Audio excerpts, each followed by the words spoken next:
Hello दोस्तों, कैसे हैं आप लोग। आई होप कि आप लोग सब सही होंगे। और हमेशा की तरह मैं आपके लिए लेकर आ गई हूँ कुछ ऐसे यूजफुल किचन टिप्स जिन टिप्सों को अपनाकर आप अपने समय और पैसे दोनों की ही बचत कर सकते हैं। तो वीडियो को हम शुरू करते हैं। फर्स्ट टिप्स है लहसुन को लेकर। लहसुन को जब भी हम छीलने जाते हैं तो लहसुन हम आसानी से नहीं छील पाते हैं।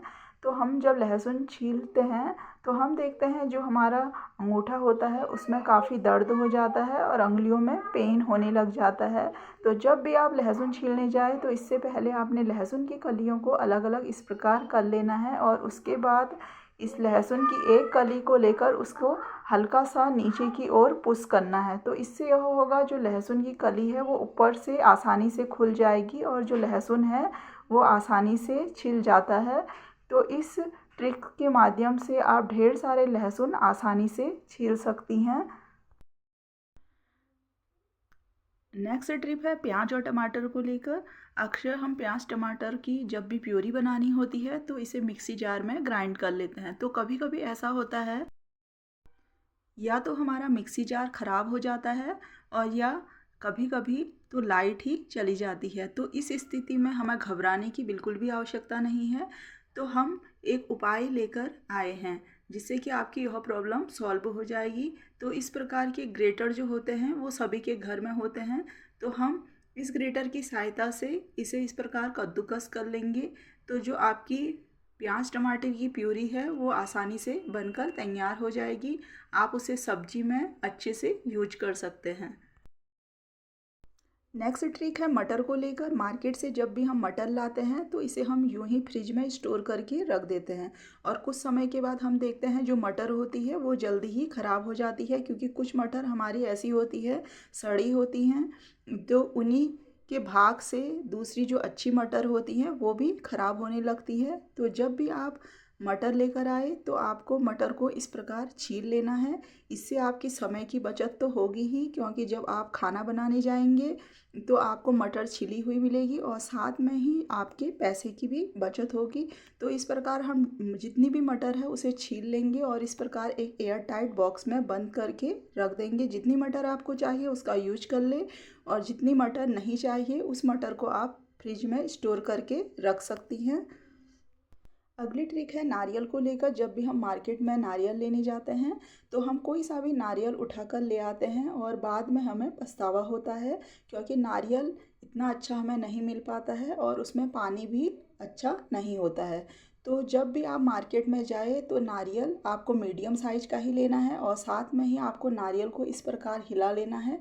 और अगर आपका जो नारियल है वो बज रहा है तो इसका मतलब यह है कि उसमें पानी बहुत कम है। तो नारियल लेते समय आपको इस बात का ध्यान देना है कि जो नारियल बचता नहीं है तो उसी नारियल को आपने लेना है। तो ये ट्रिक भी आप ज़रूर फॉलो करें।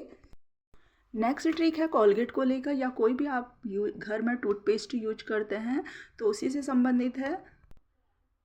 तो इसे तो हम इसी प्रकार ले आते हैं तो इसमें हमें काफ़ी नुकसान होता है। जब भी आप मार्केट से कोलगेट लाए या कोई भी टूथपेस्ट लाए तो आपको इस प्रकार ऑफर प्राइस में लाने चाहिए, क्योंकि आजकल हमें काफ़ी ऑफर प्राइस देखने को मिलते हैं। एक के साथ एक पेस्ट फ्री होता है और साथ में ही उसमें इस प्रकार के टूथब्रश भी देखने को मिलते हैं। तो आप जब भी मार्केट में जाए तो ऐसा ना करें कि आपके घर में जब कोलगेट ख़त्म हो रहा है तो आप उसी समय कोलगेट लेकर आ रही हैं। तो आप कोलगेट के इस पैक को पहले ही ख़रीद लें ताकि जब आपके घर में कोलगेट ख़त्म हो तो आप इसका यूज कर सकें। अगली ट्रिक है हमारी इस प्रकार के छिलके को लेकर। आजकल हम इस प्रकार के संतरे या अनार या केले के छिलके कोई भी होते हैं तो उन्हें यूं ही हम कचरा समझकर फेंक लेते हैं। तो इसका हम बेस्ट यूज कर सकते हैं, क्योंकि पौधों में कीड़ा लग जाता है और इस कीड़े को ख़त्म करने के लिए हम मार्केट से तरह तरह के कीटनाशक लाते हैं जो कि पौधों के लिए नुकसानदायी होते हैं।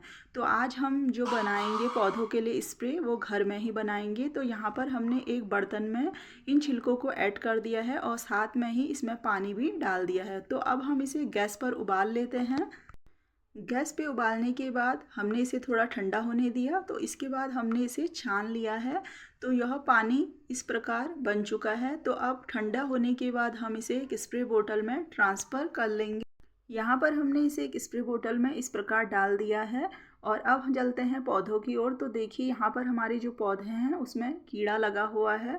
पौधों की पत्तियाँ इस प्रकार ख़राब हो चुकी है, तो इसमें हम इस प्रकार स्प्रे कर देंगे। तो इससे यह होगा, जो पौधों में कीड़ा लगा होगा वो ठीक हो जाएगा और पौधे हमारे अच्छे हो जाएंगे। तो इस ट्रिक का फॉलो कर कर आप इन छिलकों का अच्छे से यूज कर सकते हैं।